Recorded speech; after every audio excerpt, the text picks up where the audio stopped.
à tous, salut les amis, c'est un nouveau Facebook Live que je vous propose, Laurent-Frédéric Bollet, ravi de vous retrouver au nom de l'Afterlap, le podcast du sport auto, que je continue d'animer effectivement toutes les semaines. Vous êtes de plus en plus nombreux à suivre, je vous en remercie vraiment beaucoup. Et donc, un petit peu l'intersaison, mais on avait pris l'habitude un petit peu de se retrouver tous les mois pour un Facebook Live. Et écoutez, on va reprendre cette bonne habitude avec effectivement une saisonnalité qui va prendre un petit peu fin, avec déjà des courses qui ont eu lieu ce week-end et dont on va reparler, mais évidemment avec cette saison F1 qui va démarrer d'ici quelques jours, quelques heures, allais-je dire, et donc je vais en profiter pour vous faire mon petit preview F1 2021, mais je vais effectivement revenir sur les événements de ce week-end. Alors je voulais effectivement saluer quelques personnes comme d'habitude pour commencer, et ça tombe bien parce qu'elles m'ont déjà envoyé un petit message, donc le monde est bien fait, je voulais vraiment les saluer. C'est Sylvain Rousseau, c'est Igor Mora et c'est Rémi Scora, les fidèles des fidèles. Vraiment, j'espère que vous allez bien les amis. Au titre aussi des amis qui me suivent régulièrement, merci beaucoup à Joris Chamontin qui est là. Joris, je vois déjà le petit message, ça fait toujours plaisir. J'avoue que je pense aussi à Stéphane Erlin qui me fait l'amitié de toujours me suivre et de me soutenir sur Facebook et les réseaux sociaux en se souvenant du bon temps de Motors TV, ça fait plaisir, donc salut Stéphane. Je pense à 43 d'hommes sur Twitter qui est toujours là, je pense à Laurent Boucher, je pense à Passion IndyCar que j'ai appris à suivre et avec qui ça se passe très sympa. Les collègues, je salue spécialement ce soir Michael Duforest et Anthony Drevet.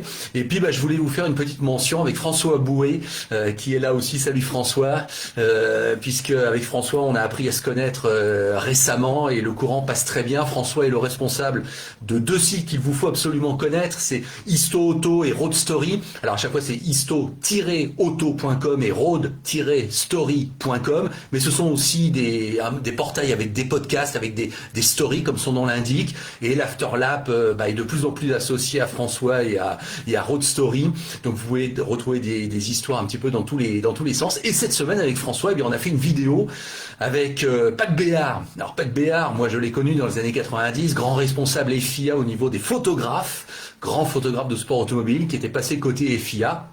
Et avec Pat, nous avons là aussi fait une petite présentation pour la saison F1 2021. Donc vous pouvez retrouver ça aussi en vidéo sur la page Facebook notamment de Road Story. Mais je le mettrai moi-même, cette vidéo, je la mettrai moi-même sur la page de l'Afterlap demain ou après-demain maximum. Donc comme ça, vous pourrez voir à quoi ça ressemblait. Mais c'était bien sympa de retrouver Pat Béard pour cette petite discussion. Alors aujourd'hui les amis, on va passer donc en revue la F1, mais je vais revenir sur les événements du week-end. Au niveau personnel, j'espère que vous allez bien. Alors c'est vrai qu'on a attendu 19h. C'est la nouvelle heure, un peu confinement, nouvelle version pour ce qui nous concerne. Moi je fais partie des 16 départements dans l'Île-de-France là et autour. Écoutez, donc voilà, on fait ce petit horaire à 19h, ça correspond au nouveau confinement, appelons ça comme ça. Moi au niveau santé, je me permets de vous dire que ça va. J'ai été testé 3 fois en mode PCR en ce mois de février, parce que j'ai dû, pour raison familiale, me rendre hors Union Européenne, pour tout vous dire. Et donc, j'ai fait le test avant, j'ai fait le test sur place avant de reprendre l'avion, et puis 7 jours après m'être isolé. Donc, ça va. J'espère évidemment de tout cœur que vous allez bien. La santé avant tout, ai-je tendance à penser. Donc, portez-vous bien, les amis. Continuez de résister vaillamment à ce maudit virus. Et puis, espérons que on puisse vraiment voir le bout du tunnel. À titre personnel, je vous cache pas que j'attends qu'une chose, c'est de me faire vacciner, comme ça c'est réglé, puis ça permettra, je suppose, et je l'espère, de voyager. Bon, alors je prends parfois aussi ma petite souris pour voir un petit peu quels sont les messages. Donc je vois que Benjamin Liard est là avec Sebring, mais oui, évidemment on va en parler de Sebring. Farid Chaud est là, et puis Stéphane Erlin, donc que j'ai salué tout particulièrement, nous écoute aussi. Alors les amis, avant d'en arriver à Sebring, effectivement, parce que la F1 dans un quart d'heure j'y suis, mais avant de parler de Sebring, je voulais juste vous dire qu'on a tous su qu'hier, Ayrton Senna aurait fêté ses 61 ans. Alors la petite pensée du jour, bah, c'est que évidemment ça nous ramène plein de choses en mémoire. Je crois que je ne suis pas le seul à faire partie de ces personnes qui n'imaginaient pas Ayrton Senna effectivement vivre vieux.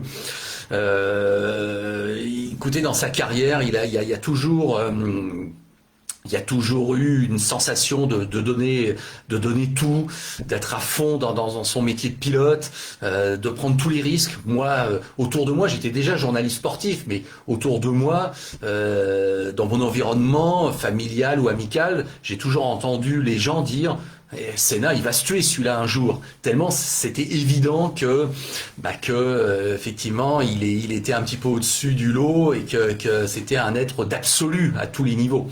Donc voilà, c'est juste un aparté ce soir pour commencer, mais tous les 21 mars, effectivement, lorsque ce serait l'anniversaire d'Ayrton Senna, qui était vraiment mon idole de jeunesse, hein, vous le savez, j'ai une pensée. Donc là, se dire qu'il aurait eu 61 ans hier, oui, c'est vrai que ça fait bizarre. Alors je vois que Benjamin est aussi du 21 mars, Benjamin Ligard. Donc bon anniversaire Benjamin, un jour en retard.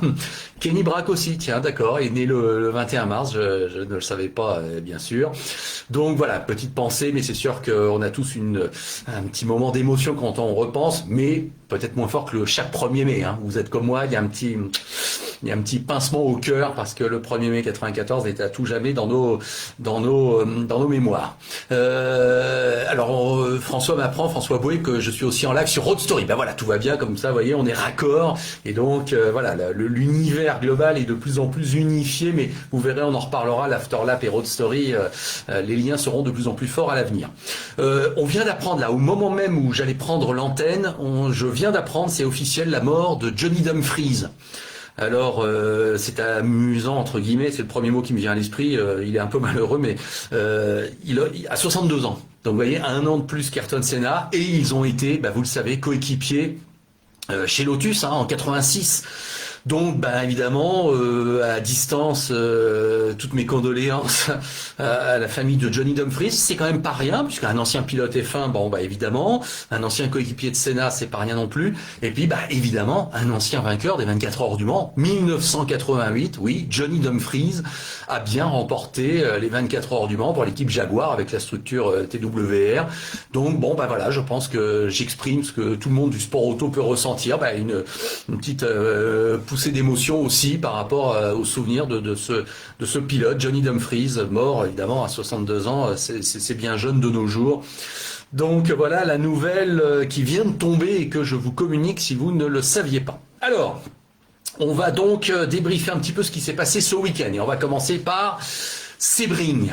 Alors j'ai une tendresse vraiment particulière pour cette course des 12 heures de Sebring, avant de détailler les résultats, mais évidemment vous savez bien que je vais faire cocorico avec cette magnifique victoire française et de nos 3 vaillants pilotes, Sébastien Bourdet, Loïc Duval et Tristan Vautier. Sebring, alors moi je m'y suis rendu 2 fois sur place en live, pour commenter en live pour Motors TV, donc c'était en 2007 et en 2009.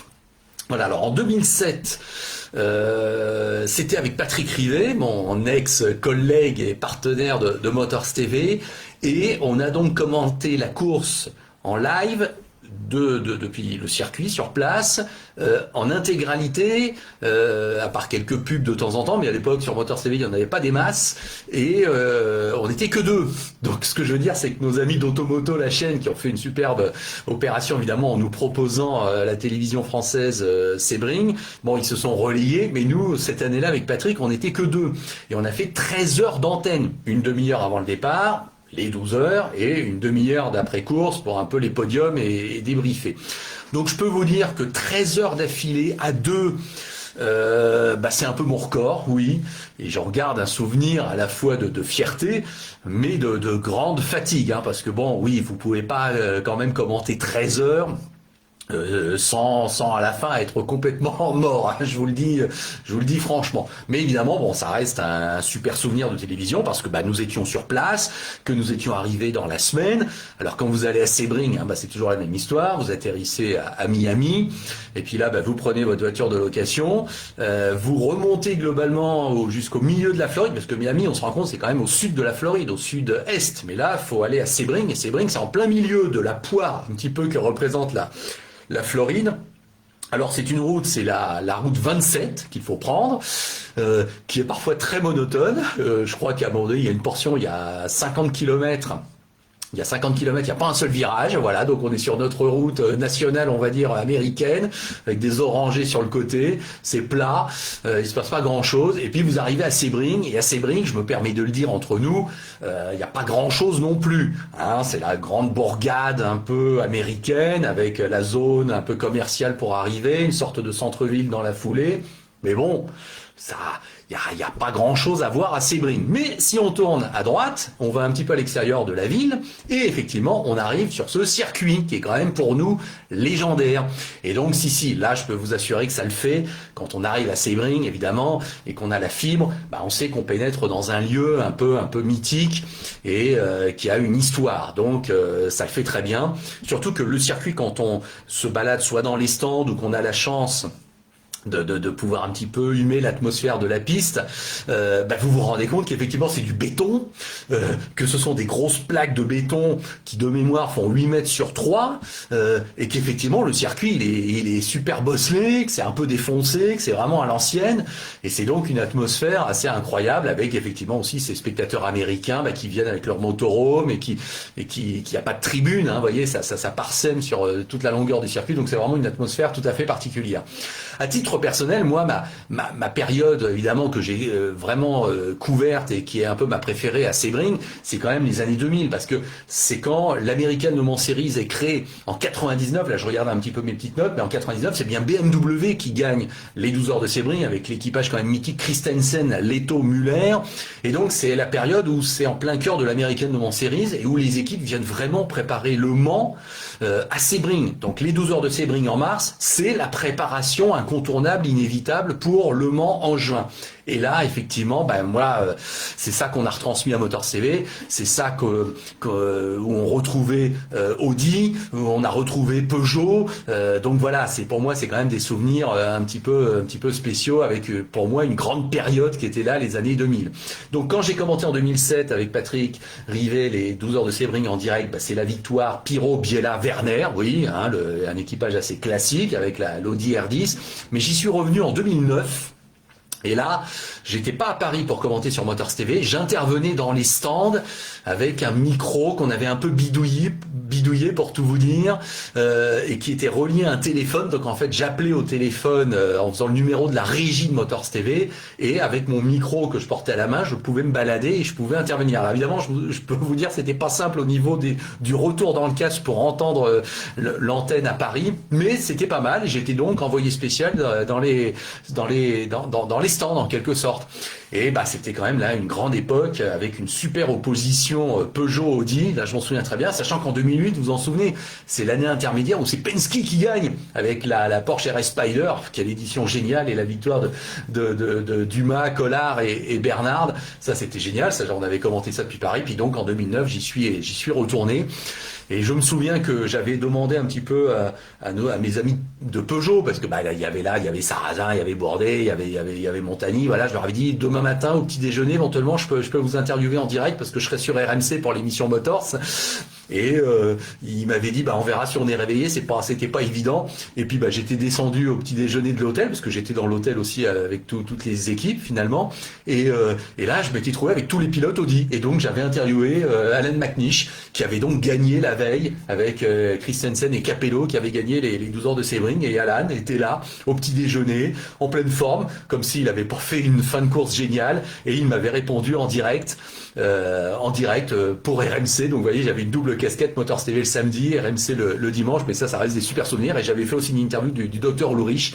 Et il y a une photo que vous avez peut-être vue, que j'ai dû poster une fois, où j'interview le docteur Lourich. Donc tout ça, c'était à Sebring au petit déjeuner le dimanche matin après la victoire. Bon, voilà mes souvenirs pour l'année 2021. Bah écoutez, j'ai pas pu tout regarder parce que oui, c'est pas toujours évident, mais évidemment que du pur bonheur, comme le dit Stéphane. C'est 12 heures de Sebring avec effectivement, j'ai regardé à peu près jusqu'à minuit ça, de manière assez régulière. Et à ce moment-là, oui, on n'y croyait plus la victoire du JDC Motorsport parce que notre trio français Bourdet, Duval et Vautier avait quand même été à un tour. Il y avait eu quand même des petits soucis. Donc à ce moment-là, je focalisais plus sur le trio Johnson, Kobayashi, Pagenaud parce que je voulais que Simon gagne aussi Sebring, bien sûr. Donc à un moment donné, par la force des choses, je me disais bon allez, il faut Forza Simon, et comme j'adore Kobayashi, ça tombe bien. Jimmy Johnson, évidemment, grand respect. Je commence quand même à me demander si Jimmy Johnson n'est pas un peu, et le fait de poser la question est un peu déjà y répondre, n'est pas un peu quand même l'élément faible de cet équipage, et si Jimmy Johnson quand même ne commence pas un petit peu à venir gâcher un petit peu les chances de victoire de Simon et de Kamui. Ça a été un peu le cas à Daytona, j'ai trouvé. Bon, là, on n'en parle plus, il pouvait pas gagner. Et puis vous savez qu'il y a eu cette erreur où Simon, pour 50 secondes, et là, ça a dépassé son temps de pilotage autorisé. Bon, donc à partir de là, c'était raté.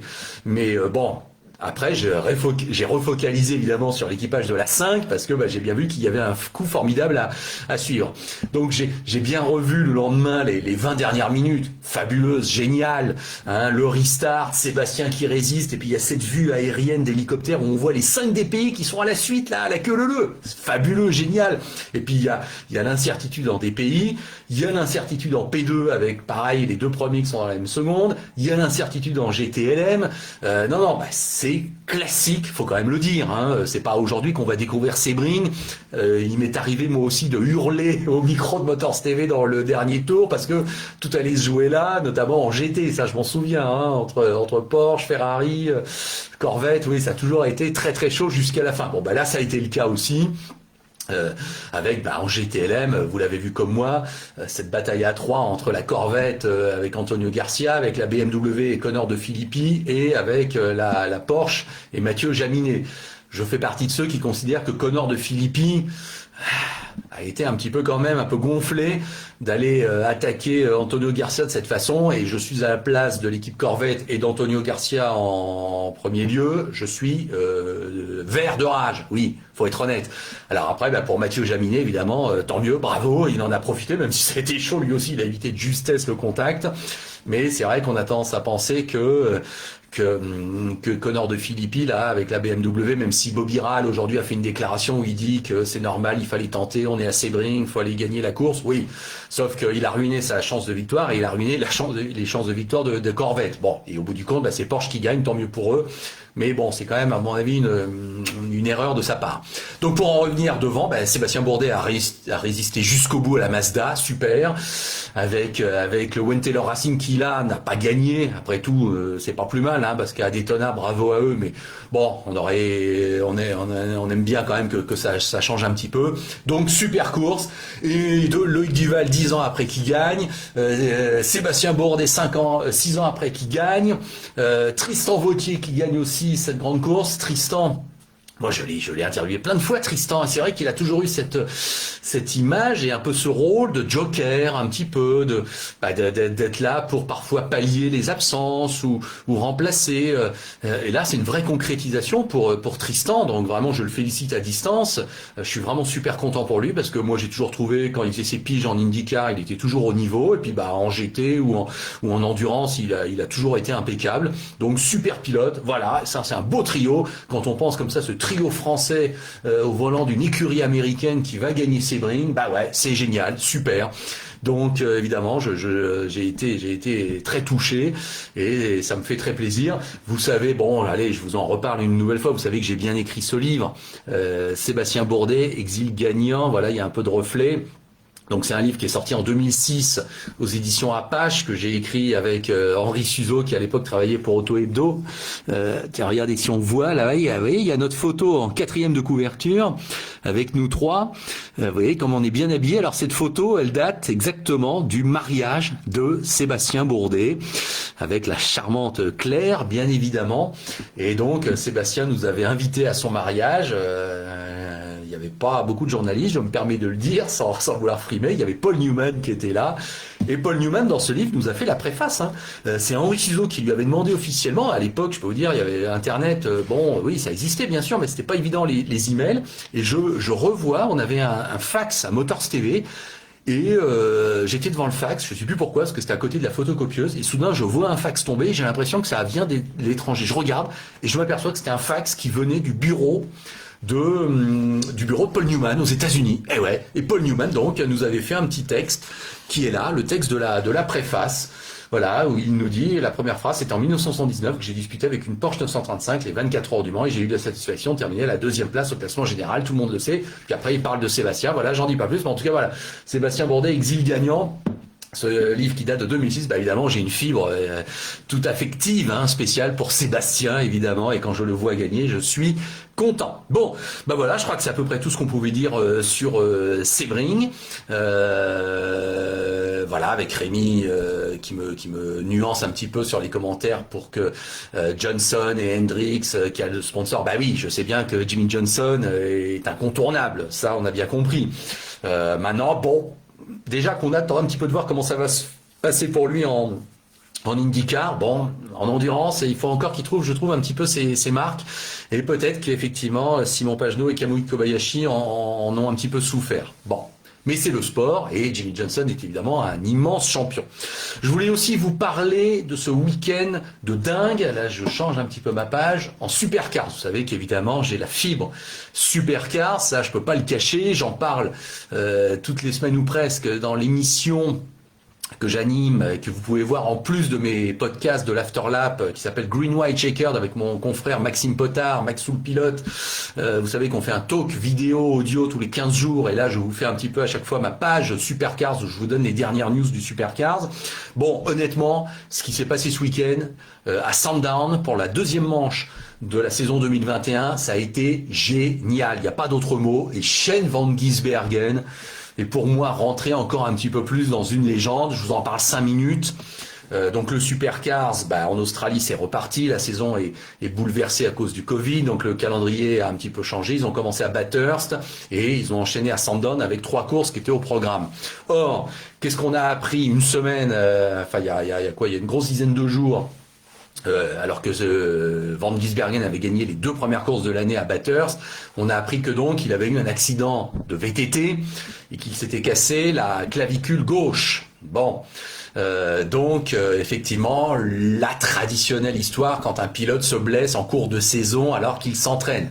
Et c'est vrai que c'était pratiquement au même moment que Alonso, c'était aussi eu son accident de vélo en Suisse. Bon. Donc Shane Van Gisbergen, évidemment ça la fout mal, le leader du championnat qui se blesse en faisant du VTT et dont on ne savait pas s'il serait bien au départ de ce meeting de Sandown. Alors sachez qu'il a fait les premiers essais le vendredi matin pour voir, et que c'est à ce moment-là seulement qu'on a décidé que, ok, il était bon pour faire le meeting. Mais sinon, il y avait Garth Tander qui était dans les coulisses et qui était prêt à éventuellement suppléer Shane Van Gisbergen. Donc on a compris que Shane Van Gisbergen, il souffrait, effectivement, mais que bon, il allait le faire et il allait essayer d'assurer les points. La qualif de la première course est mal passée. Il n'a terminé que 17e, donc une vraie qualif ratée. Et là, on s'est tous dit, effectivement, c'est logique, il paye un petit peu sa douleur, il paye le manque d'entraînement depuis 15 jours. Et oui, ça va être un meeting où il va falloir qu'il serre les dents et qu'il assure le minimum pour essayer de sauver le plus de points possible. Bon, vous connaissez sûrement l'histoire. Shane Van Gisbergen, non seulement a serré les dents, mais alors, il y avait 3 courses, il les a gagnées toutes les 3. Il a fait 2 pôles et il a fait une fois le meilleur tour en course parce que pour ce meeting il y avait une innovation Supercars, il y avait 5 points de bonus pour celui qui faisait le meilleur tour de la course de chacune des 3 courses. Bon, et donc il a en plus capturé 5 points de plus. Donc honnêtement, une performance de dingue. La première course, Elle est fabuleuse. Il n'y a pas d'autre mot. Alors c'est pas Sebring où ça dure 12 heures. Là c'est effectivement sprint 36 tours et honnêtement elle est géniale parce que elle est sur piste plus ou moins mouillée. Van Gisbergen nous fait un premier tour de folie où il gagne 5 places et puis on le voit remonter petit à petit et à la fin c'est lui qui gagne. Mais c'est incroyable et ça se passe avec un dépassement à l'amorce du dernier tour sur Cameron Waters. Bon, donc fabuleux, génial. Et puis dans la deuxième course, où là c'est sous la pluie carrément, Van Gisbergen non seulement il est en pôle, mais il a toujours mal à l'épaule, on le sait, pas mal à l'épaule position, et j'ai envie de dire, voilà, je résiste pas, ça me rappelle les glorieux temps avec Patrick où on faisait des concours de jeux de mots à l'antenne en direct, bon bref, et donc après avoir fait son pole position, il a gagné la course avec 12 secondes d'avance. Alors la deuxième course, c'est 12 secondes d'avance sur Cameron Waters, qui a encore terminé deuxième. Et la dernière course, pareil, il y a 13 secondes d'écart entre lui et Brody Kostecki qui termine deuxième. Bon, donc là, honnêtement, une performance de ouf. En plus, il a battu un record qui date de 56 ans de la victoire en tourisme australien en étant parti du plus loin sur la grille de départ. Je crois que c'est Norm Beechey qui avait ça, alors c'est 14. Et donc Van Gisbergen, en partant 17e samedi pour la première course, a donc battu ce vieux record. Donc, oui, là, je suis obligé de vous le dire, Van Gisbergen, là, ce qu'il est en train de faire, c'est hallucinant, c'est extraordinaire, c'est génial. Ça a été vraiment le héros du week-end avec nos 3 Frenchies à Sebring. Et vous le savez, j'ai le bonheur d'être ami avec Roland Den, qui est le team principal, le patron de l'équipe Triple Eight en supercars, et j'en parle à chaque fois dans Green Watch Car, mais là je me permets de vous le redire. Donc je corresponds avec lui régulièrement, je lui écris, je lui pose des questions un petit peu d'ordre privé, et il me répond honnêtement toujours dans les 24 heures, ça c'est vraiment super de sa part. Et donc là je me suis permis de lui demander quand même en tant que patron ce qu'il pensait de cet accident de VTT de Shane Van Gisbergen en saison. On peut imaginer que ça fait un peu désordre et que peut-être le patron n'a pas trop apprécié. Alors la réponse de Roland, je vous la livre parce qu'elle est révélatrice d'un management, on va dire ça comme ça, sportif, et ça vous intéressera sûrement. Et puis on est entre nous, voilà, je peux quand même vous dire les choses. Lui, il dit que il interdit effectivement à ses pilotes de s'entraîner en moto avec moteur pendant la saison, mais pas pendant l'intersaison. Et pendant la saison, il autorise effectivement l'entraînement, les sorties en VTT. Pour lui, ça fait partie de l'entraînement d'un pilote. C'est ce qu'il me dit dans son message, Fitness Training Program, faire du VTT, je peux pas l'interdire. Donc voilà, c'est ça la nuance. Ça vous intéressera peut-être donc de savoir. OK pour la moto en intersaison, pas en saison. OK pour le VTT à tout moment.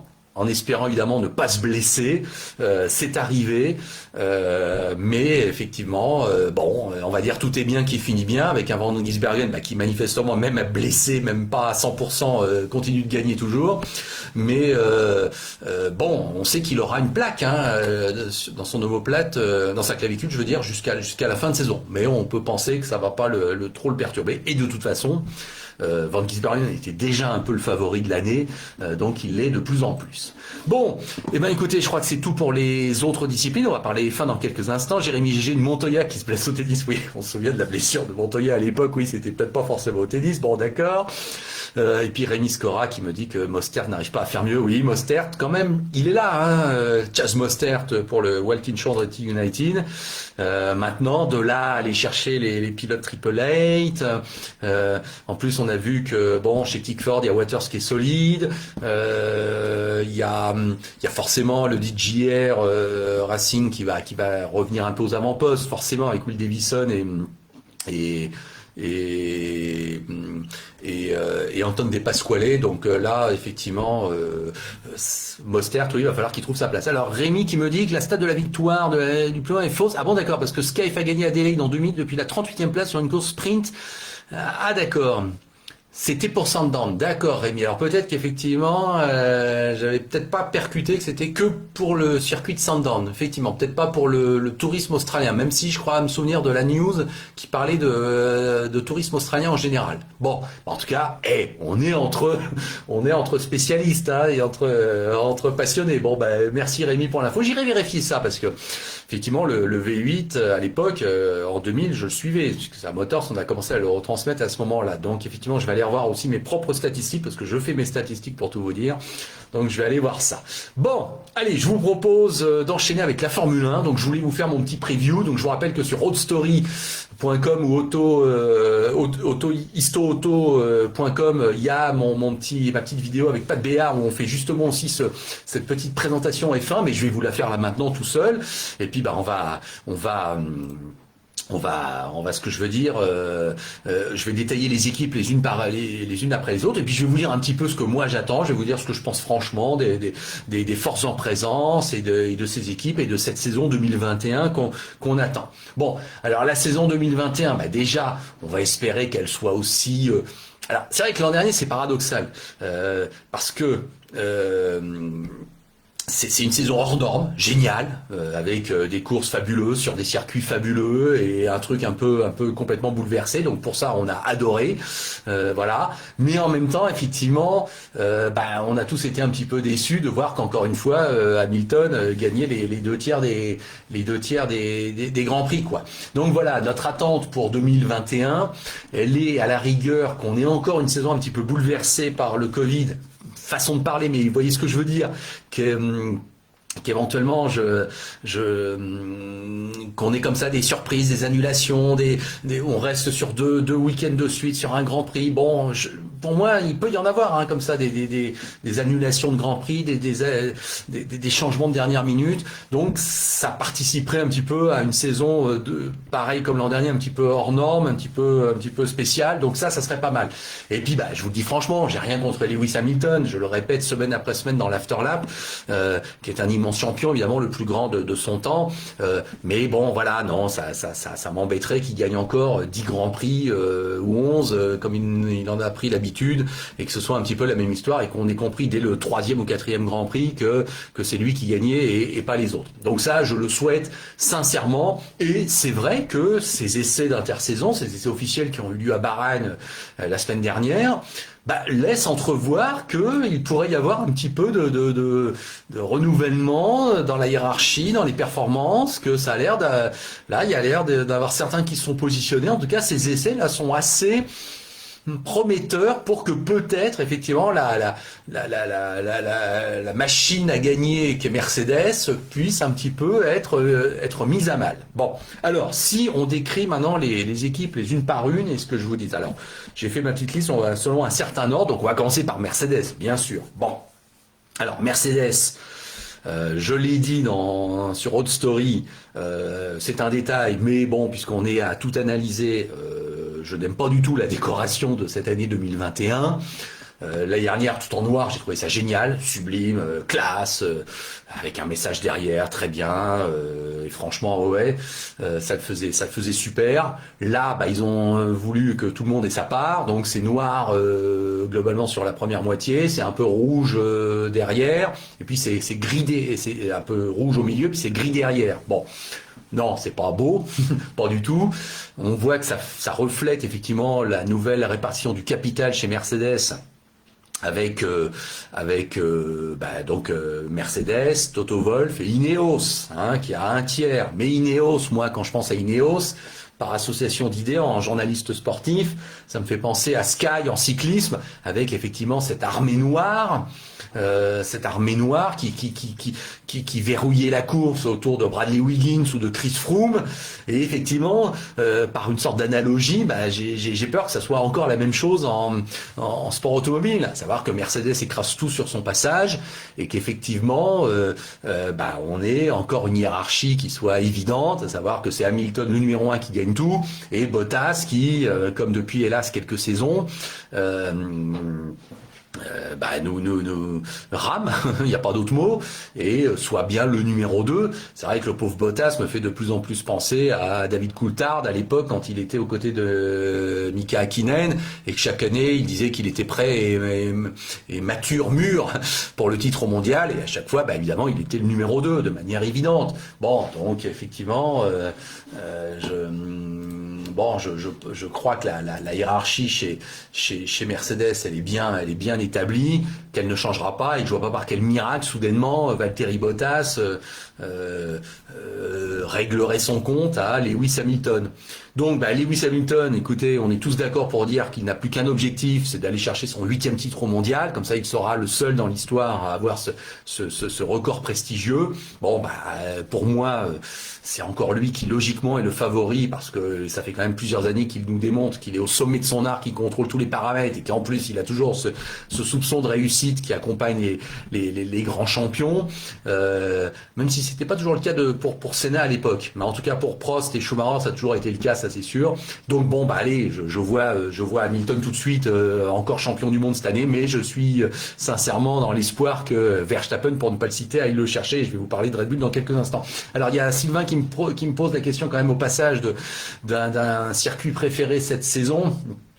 Moi, effectivement, la saison elle se présente de manière un peu plus classique, donc effectivement les grands rendez-vous que sont Monza, Spa, Canada, Monaco,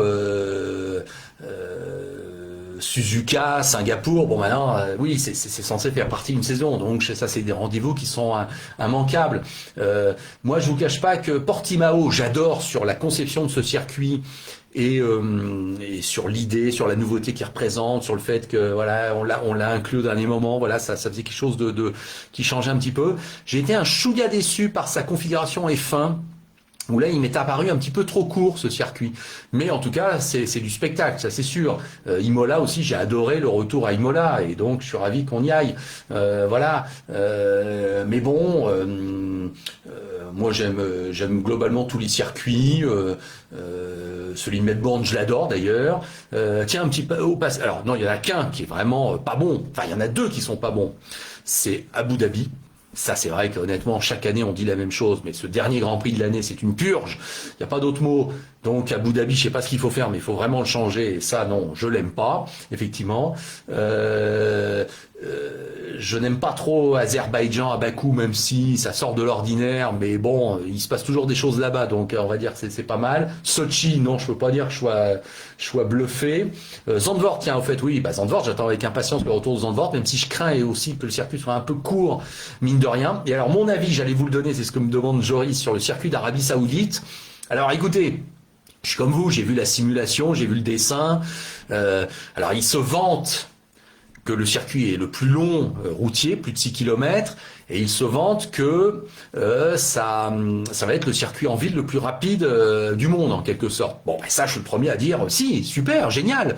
Je veux dire, après tout, chaque circuit a quand même le droit de se vanter un petit peu, ou de mettre en avant des caractéristiques qui font que, effectivement, il sera à nul autre pareil. Donc, si, ça, à la rigueur, je comprends qu'on veuille un petit peu nous faire un super spectacle, peut-être un peu artificiel, mais qu'avec des vitesses de dingue. Non, moi, ce qui m'inquiète un petit peu, c'est que je vois que c'est une majorité de grandes courbes qui ondulent, on va dire ça comme ça, et honnêtement, je vois pas trop où ça va doubler. Donc j'ai peur qu'effectivement ce soit un peu une procession, et que, comme la vitesse à la télévision, faut être honnête, on la voit pas trop. Alors peut-être en ville si on la voit, parce qu'avec les murs et avec les caméras parfois posées à même les murs, justement, parfois l'impression de vitesse est quand même assez pas mal.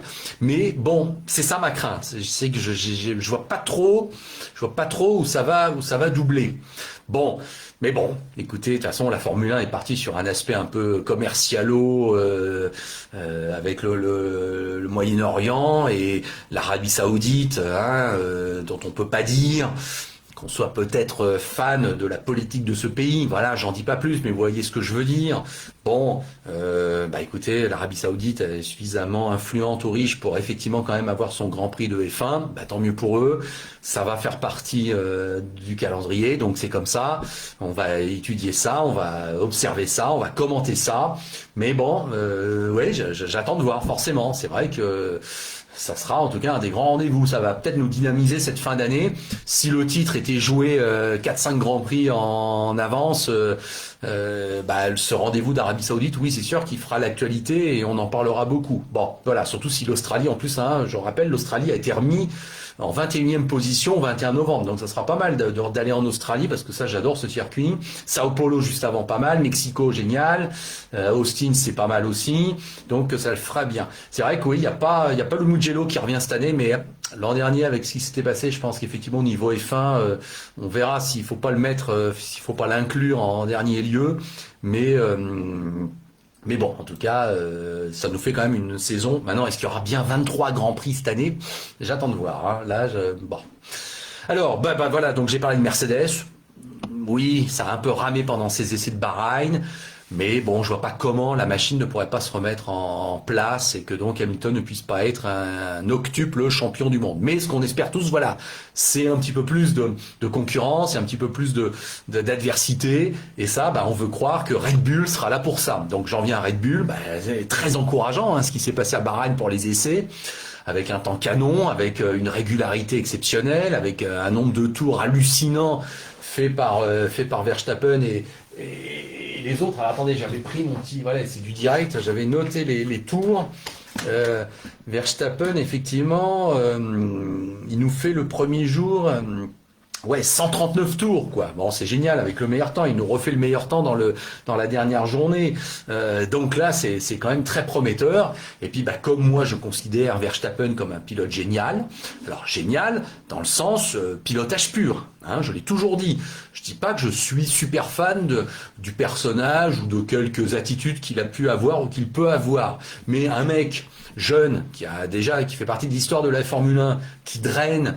S'il y avait des spectateurs, 20 000 à 30 000 spectateurs, rien que sur son nom, à chaque Grand Prix, et qui, effectivement, est d'évidence capable de faire des coups d'éclat que lui seul, apparemment, ne peut faire en ce moment, avec Hamilton sans doute, moi je dis oui, voilà, ce gars-là a quelque chose. Donc je suis fan de Verstappen dans son pilotage pur. Donc s'il pouvait vraiment, en début d'année, marquer son territoire et instiller le doute au sein de l'équipe Mercedes, j'en serais un peu le premier avis et ça serait bien. Je veux croire que l'équipe Red Bull s'est bien renforcée aussi avec Pérez. Donc ils sont un peu sortis du carcan Red Bull, et ils ont été chercher un pilote d'expérience qui, je pense, effectivement, pourrait être un bon complément à Verstappen. C'est-à-dire que Pérez, bon, évidemment, il a encore de l'ambition, il a encore des arguments. Il n'arrive pas chez Red Bull pour se faire enterrer par Verstappen. Mais on sait qu'aller chez Red Bull aux côtés de Verstappen, c'est pas le plus simple. Bon, donc je pense qu'il va se faire un peu manger dans les premiers Grands Prix. Mais à la différence d'un jeune pilote peut-être qui tout de suite, évidemment, le vivrait très mal, je pense que Pérez a assez de maturité pour un peu plus prendre de la hauteur et un peu plus capitaliser, ce qui a toujours été d'ailleurs sa caractéristique sur l'ensemble d'une saison, avec des places d'honneur, des podiums qu'il a toujours su aller chercher, et peut-être encore une victoire ou plusieurs dans la foulée de celle qu'il a obtenue l'an dernier, bien sûr. Donc je pense que le duo est bien complémentaire, que Pérez aura l'intelligence de rester dans un premier temps dans son rôle, mais de progresser au fur et à mesure. Il sait gérer ses pneus, effectivement, comme le dit Benjamin, ça a toujours été sa caractéristique extraordinaire. Donc je veux croire que chez Red Bull là on est pas mal pour aller contrer, je dirais, la force de frappe générale de Mercedes, où a priori l'élément faible restera Bottas. Donc effectivement un duo Verstappen-Pérez, ça peut être peut-être un peu plus au même niveau qu'un Hamilton-Bottas. Donc voilà, Pérez a un coup à jouer, et Verstappen, évidemment, il a une sorte de poursuite de carrière à continuer, avec évidemment un talent hors norme. énorme et des échelons encore à gravir et pourquoi pas un titre à aller chercher dès l'année 2021, ce qui serait une super histoire, évidemment. Bon, Red Bull, voilà, on sait qu'ils sont toujours sans pitié, hein, que Horner, ça sera toujours aussi le cas au sein de son équipe, mais bon, là, il y a quand même des éléments qui font que c'est pas mal. Bon, ensuite, je vais vous parler de Ferrari. Au niveau un petit peu de l'histoire et de la place qu'occupe cette équipe. Bon, Ferrari, j'aurais tendance à dire que c'est tellement évidemment la catastrophe depuis 2 ans que ça peut pas être pire. Enfin, en tout cas, on peut pas l'imaginer, ça faut pas. Que le départ de Vettel pour nul qu'il ait été par rapport à sa gestion, au fait que Vettel a évidemment traversé la saison 2020 comme un zombie et que ça a été terrible et que ça a fait mal au cœur à tout le monde. Bon, malgré tout, j'aurais tendance maintenant à penser que c'était peut-être la meilleure chose pour tout le monde que ça bouge. Qu'effectivement Sébastien Vettel parte et aille rebondir ailleurs, on va en reparler bien sûr, et que à la rigueur on redynamise un petit peu en interne chez Ferrari avec l'arrivée, en l'occurrence de Carlos Sainz Jr., donc globalement un jeune pilote qui va venir un petit peu montrer son ambition au sein d'une grande équipe et qui va venir accompagner Charles Leclerc qui est, on le sait, évidemment la petite merveille aussi attendue de la F1, comme Verstappen, comme Lando Norris par exemple, ou comme d'autres, Pierre Gasly, oui, je le dis aussi, qui sont là pour aller crever l'écran, quoi.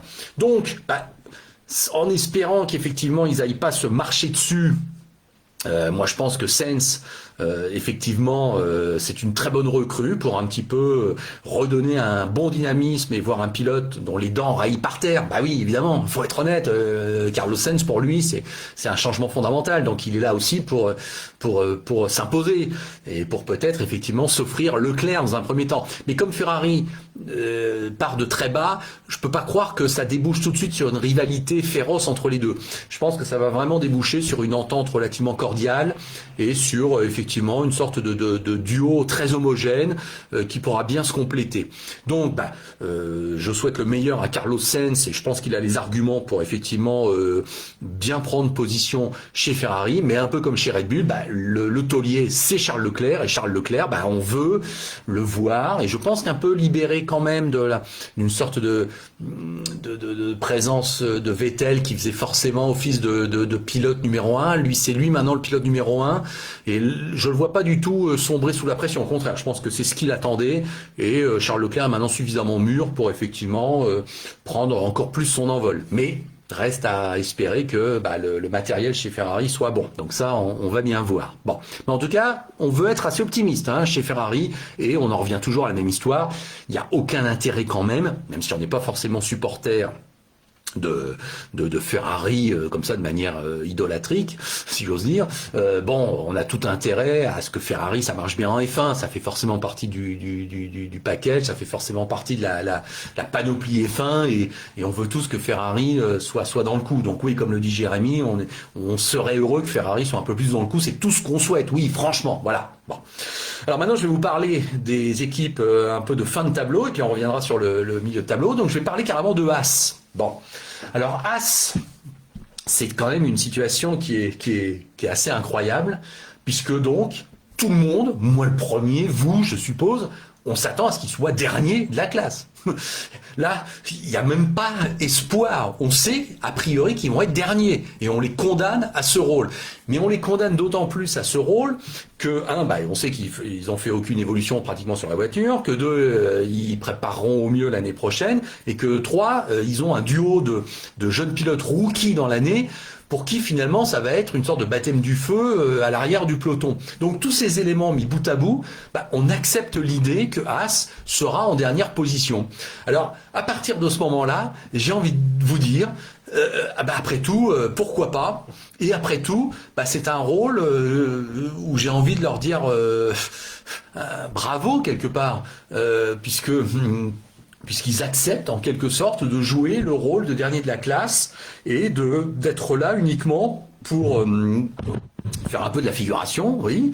Mais enfin, on peut supposer que Gene Haas trouve quand même un intérêt un petit peu commercialo-marketing à sa présence en F1, parce que il fait partie de cette race d'entrepreneurs qui est quand même pas aussi en F1 pour un côté angélisme. Hein. Donc, bon, il doit y trouver son compte quand même.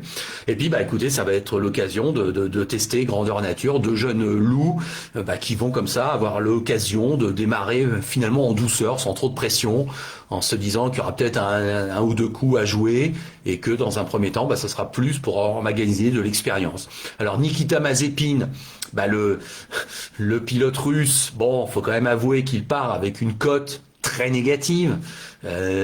Présentez-moi quelqu'un qui adore Nikita Mazepin. Alors évidemment, ça fait un petit peu hautain de ma part de dire ça, parce que tous ces pilotes, on les admire, bien sûr. Donc c'est bien lui qui sera au volant d'une F1 et qui va faire des choses qu'on sait pas faire. Bon. Mais enfin bon, son palmarès n'est pas exceptionnel. On sait que c'est papa qui est derrière pour financer tout. Et en plus, on a l'impression que le garçon, c'est un peu spécial, quoi, au niveau de son attitude. Entre le côté russe et le côté réseaux sociaux et le côté un peu fils de milliardaire. Bon, vous voyez ce que je veux dire. Bon. Donc, écoutez, tant mieux pour lui s'il arrive à sortir du lot et à nous faire des super courses. Mais enfin bon, va falloir vraiment qu'il cravache pour regagner, si j'ose dire, sa légitimité, sa crédibilité en Formule 1. En revanche, évidemment, ce sera pas la même histoire pour Mick Schumacher, qui lui, évidemment, arrive avec toute l'aura que porte son nom. Alors, il y a quand même une différence, c'est que Mick Schumacher n'arrive pas en terrain conquis en disant c'est moi Schumacher, je vais tous vous bouffer, ça on peut pas dire, alors que ça avait été le cas de son père, faut quand même le reconnaître. Il arrive avec une certaine humilité, il arrive avec un passé qui fait qu'il a gravi les échelons, mais doucement, sûrement, mais doucement, que donc on sent qu'il y a un côté assez honnête par rapport à son talent, qu'il est là pour un peu effectivement se faire les dents et qu'il n'arrive pas en terrain conquis avec même une certaine humilité. Donc à partir de là, moi je dis très bien et que je suis avec lui et qu'on espère tous qu'effectivement Mick Schumacher puisse un petit peu sortir du lot et nous offrir de belles courses et crever parfois l'écran. Donc voilà, cette équipe A, c'est un petit peu spécial, mais bon, il y aura quand même effectivement l'affaire, la story Schumacher tout au long de l'année, donc ça va être quand même intéressant à suivre. Chez Williams, Williams, grosse restructuration, vous le savez, la famille n'est plus là, c'est un fonds américain. Mais il y a quand même un nouveau patron qui a été nommé, c'est Jost Capito, que moi j'ai bien côtoyé, si j'ose dire, à mon niveau, mais en WRC, lorsqu'il présidait aux destinées de Volkswagen en WRC, et qu'effectivement, c'était l'équipe imbattable, avec Sébastien Ogier et Jaromir Latvala notamment. Capito, moi, m'a toujours semblé être un patron humain, accessible, honnête, pas trop de langue de bois, et puis avec donc une gestion teintée de réussite. Donc je veux croire que chez Williams, ça va le faire. Bon, Nicolas Latifi, on va dire, il est à sa place. J'ai rien contre lui, mais enfin bon, c'est sûr que c'est pas le pilote du siècle non plus. Mais enfin, admettons qu'il a gagné le droit d'enchaîner pour une nouvelle saison. Non, évidemment, l'atout maître de Williams, c'est George Russell, qui, je vais pas en reparler, mais qui l'an dernier évidemment à Sakir a fait un truc de fou, moi je le pense sincèrement. Donc là il redescend chez Williams, j'espère qu'il va continuer à se montrer, il en a le talent, et puis je souhaite pour lui qu'il puisse se positionner encore plus pour peut-être évidemment intégrer Mercedes en 2022. En tout cas c'est évident, il n'y a plus de débat, il le mériterait, il serait pas indigne, évidemment. Bon, après il faudra voir quelle sera l'équation. Imaginez que Hamilton quitte la F1 à la fin de la saison 2021, oui, c'est sûr que ça bouleverserait tous les chiquiers, donc Russell serait peut-être pas aussi forcément tout de suite nommé chez Mercedes, mais on sait qu'il est dans les starting blocks et qu'il est dans la salle d'attente, et donc il le mérite. Donc moi, je vais suivre cette année l'équipe Williams uniquement pour voir si George Russell arrive à confirmer et à se mettre en évidence une nouvelle fois, parce que moi, voilà, je l'aime bien ce jeune anglais et il a quelque chose. Voilà. Alfa Romeo. Alors Alfa Romeo, ça a été un peu l'équipe surprise quand même de ces essais aussi de Bahreïn. Vous êtes comme moi, vous avez bien vu qu'ils ont fait pas mal de tours. Attendez, j'avais noté, c'est Raikkonen, il n'a pas fait à un moment donné plus de 150 tours ou quelque chose dans le genre, oui. Si, Raikkonen, le dernier jour, c'est ça, vous voyez, je regarde mes petites notes, 166 tours le dernier jour. Donc c'est dingue, cette fiabilité. Et c'est bon temps, puisque Raikkonen avait signé le quatrième meilleur temps de la dernière journée. Donc Alfa Romeo semble être une bonne surprise de l'intersaison. Moi, ma seule réserve, bah, je le dis sincèrement, c'est que je suis pas convaincu par les deux pilotes. Alors évidemment, je vais pas faire un crime de lèse Raikkonen. On l'adore tous, Raikkonen, champion du monde, une personnalité hors norme, et puis un talent qui même l'an dernier a encore pu s'exprimer à Portimao par exemple. Mais enfin bon, à plus de 40 ans maintenant, j'aurais tendance à penser quand même que Kimi Raikkonen serait en droit de passer la main. Bah oui, je le pense. Et Giovinazzi, tant mieux pour lui s'il a été repêché ou confirmé chez Alfa Romeo, mais enfin bon, il m'a jamais vraiment complètement bouleversé. Donc je suis pas convaincu que ce line-up, c'est vrai que j'aurais bien vu Mick Schumacher chez Alfa Romeo, et je sais pas qui j'aurais vu à la place de Raikkonen, mais bon, je pense qu'il y a quand même des pilotes à promouvoir qui sont pas des glorieux anciens. Donc écoutez, je veux croire qu'on y trouve son compte par rapport à l'expérience de Raikkonen et à la jeunesse quand même de Giovinazzi, avec un peu le jeune et l'ancien. Bon, mais bon, si la voiture est vraiment au top, j'ai tendance à penser que bon, je suis pas convaincu que ce soit un super atout d'avoir ce line-up. Bon, voilà, je suis un peu méchant là, mais voilà. Alors je voudrais vous parler après d'Alfa Romeo, bah, c'est AlphaTauri, c'est amusant. Alors AlphaTauri, bah écoutez, là c'est excitant parce que bah là aussi les essais de Bahreïn nous ont montré des super choses.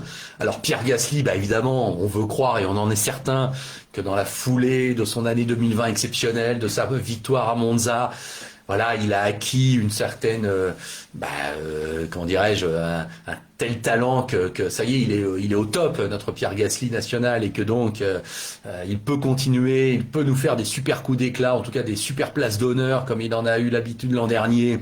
Donc là, on n'a plus aucune inquiétude sur le talent de Pierre, et on veut croire que les petits coups de pouce du destin sont aussi là pour le faire continuer sur sa lancée. Donc, bah, Pierre, on est avec toi à fond.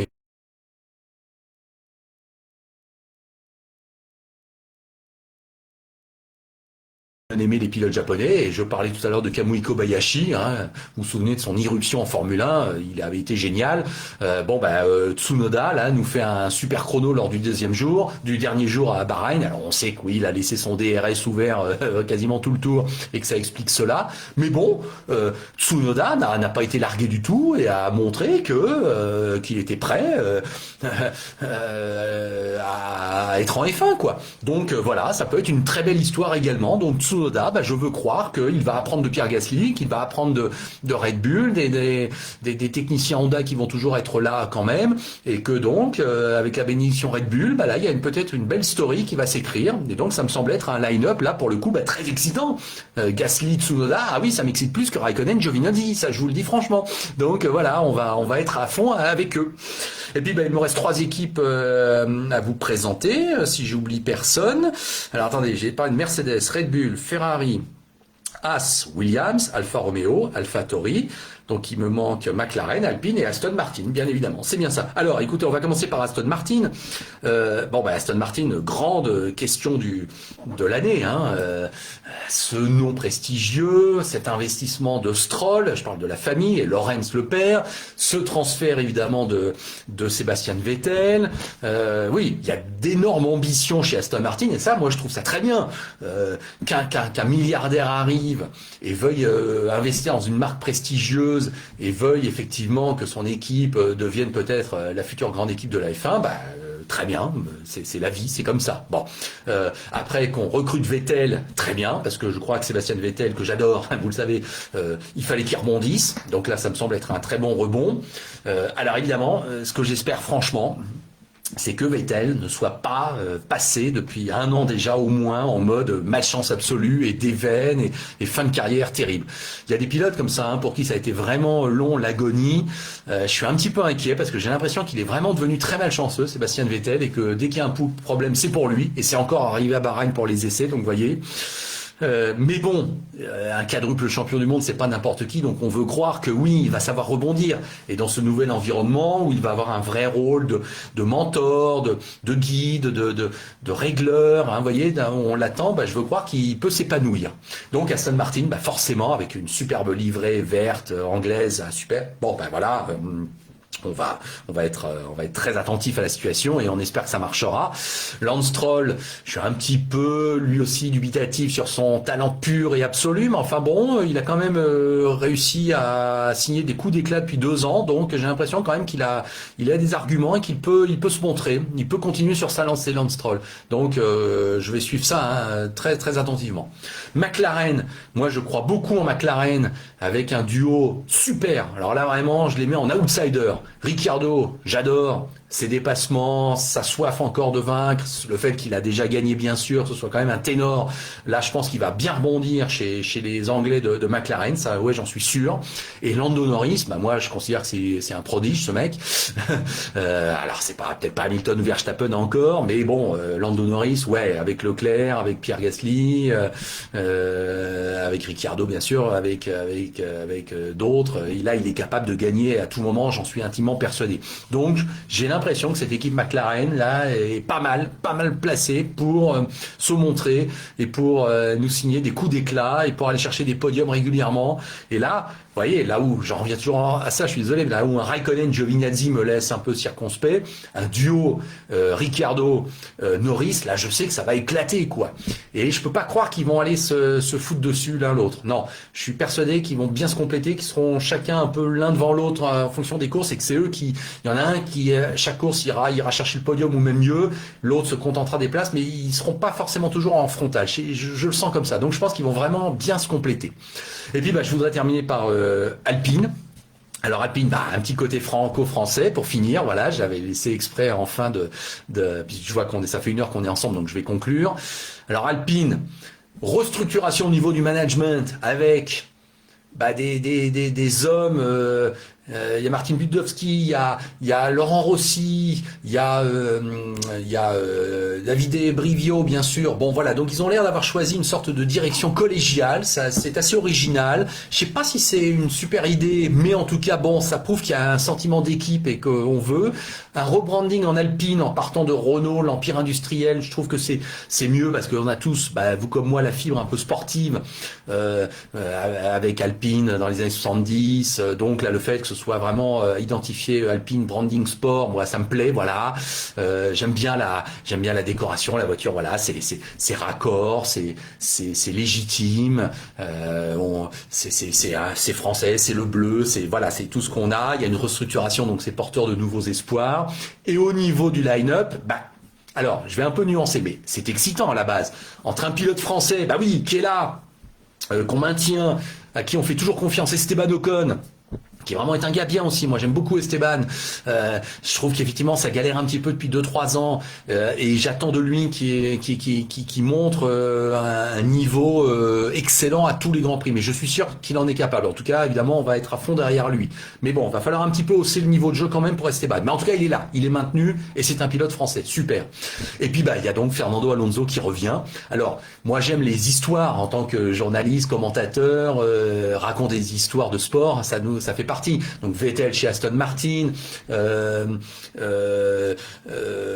Mick Schumacher qui arrive, Yuki Tsunoda aussi qui arrive. Bon, tout ça, ce sont des stories dans cette année. Bon, le retour d'Alonso est évidemment une super story. Donc à chaque Grand Prix, on posera une question, on s'intéressera à Fernando Alonso, on va décortiquer son retour. Bon, maintenant, je vous le dis sincèrement, quand on revient à 40 ans en Formule 1, moi je crois pas qu'on puisse remettre tout le monde d'accord et gagner. Voilà. Alors, je dis ça d'un point de vue un peu d'âge et de santé.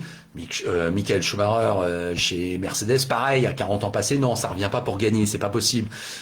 Des jeunes pilotes de 25, 30 ans, les Leclerc, les Sainz, les Norris, les Gasly, voilà, c'est au sommet de les Verstappen, c'est au sommet de leur art. Vous voyez, ils sont intrinsèquement plus en forme, plus forts que des vieux entre guillemets de 40 ans. Bon, en plus, vous revenez après tant d'années d'absence où on a essayé de tout faire. Je peux pas croire que Alonso arrive comme le Messi et gagne tout le monde. Mais c'est courageux de sa part. Et effectivement, je vais pas lui reprocher non plus de revenir en F1, Fernando Alonso. Mais je crois pas que ça soit aussi simple, et c'est ça un petit peu que j'attends de voir, quoi.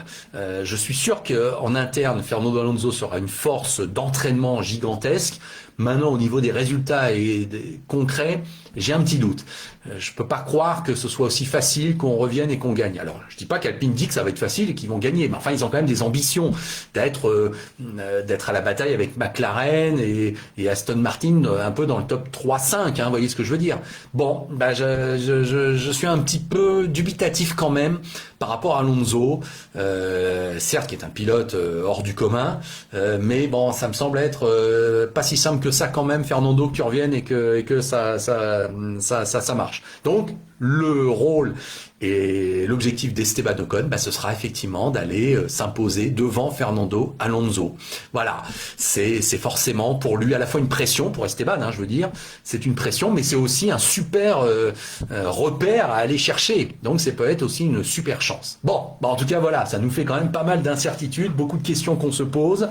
Et donc, voilà, déjà, ce qu'on va observer dès le week-end prochain à Bahreïn pour ce premier Grand Prix de l'année, même si, hélas, je regrette que ce soit sur ce tracé, on va dire, classique de Bahreïn, qui, moi, m'a jamais vraiment excité. Alors, évidemment, je vous donne tout de suite d'ores et déjà rendez-vous pour lundi prochain, au lendemain de ce premier Grand Prix, où donc je vous ferai un nouvel épisode du podcast classique l'Afterlap, où évidemment je reviendrai en commentaire avec sur ce Grand Prix de Bahreïn. Alors je vous annonce que Tristan Gomandi m'a assuré de son accord pour être disponible lundi prochain pour qu'il m'accompagne pour les commentaires relatifs à ce Grand Prix de Bahreïn. Et puis tout au long de l'année, dès que ce sera possible, Tristan accepte évidemment de jouer toujours son rôle de consultant F1 pour l'Afterlap. Je vous rappelle que l'Afterlap, c'est le commentaire à chaud de l'actu au lendemain des courses, et principalement en Formule 1 bien sûr. C'est aussi des grands entretiens. Vous avez été assez sensible et je vous en remercie à Emmanuel Pirot et Franck Lagorce que je vous ai proposé en février, et puis le fait de vous avoir aussi reproposé l'entretien de Gérard Cronbach il y a quelques temps, vous m'avez vraiment témoigné que ça vous avait intéressé, donc merci. Et puis vous savez, il y a toujours aussi ce côté un petit peu rétro où j'essaie de vous raconter des grandes courses du passé. C'était le cas la semaine dernière avec le Grand Prix du Brésil 91. Moi, vous savez, ce Grand Prix du Brésil 91, oui, je m'en souviens très bien l'avoir vu à l'époque à la télé. C'est un souvenir évidemment et qui a tout jamais gravé dans les mémoires, et voilà qui va donc boucler la boucle par rapport au fait qu'on avait commencé en évoquant l'anniversaire d'Ayrton Senna, qui aurait donc fêté ses 61 ans s'il était toujours parmi nous. Je salue mon ami Lionel Easy-Schwartz qui est avec nous et qui était là aussi. Merci vraiment les amis, tous ceux qui ont participé, qui m'ont envoyé là des commentaires. J'ai essayé un petit peu de m'adapter, de répondre aux questions au fur et à mesure. Voilà, j'ai dépassé les 60 minutes. Je suis bavard, mais que voulez-vous, on ne se refait pas. Donc merci de votre fidélité à l'Afterlap. Restez bien en forme, et puis on continue de porter notre passion haut et fièrement sur le sport auto. Allez, je vous laisse là. Bonne soirée à vous, bonne semaine, et à très bientôt donc pour que ça y est, la saison F1 démarre. Au revoir les amis, à la prochaine, salut.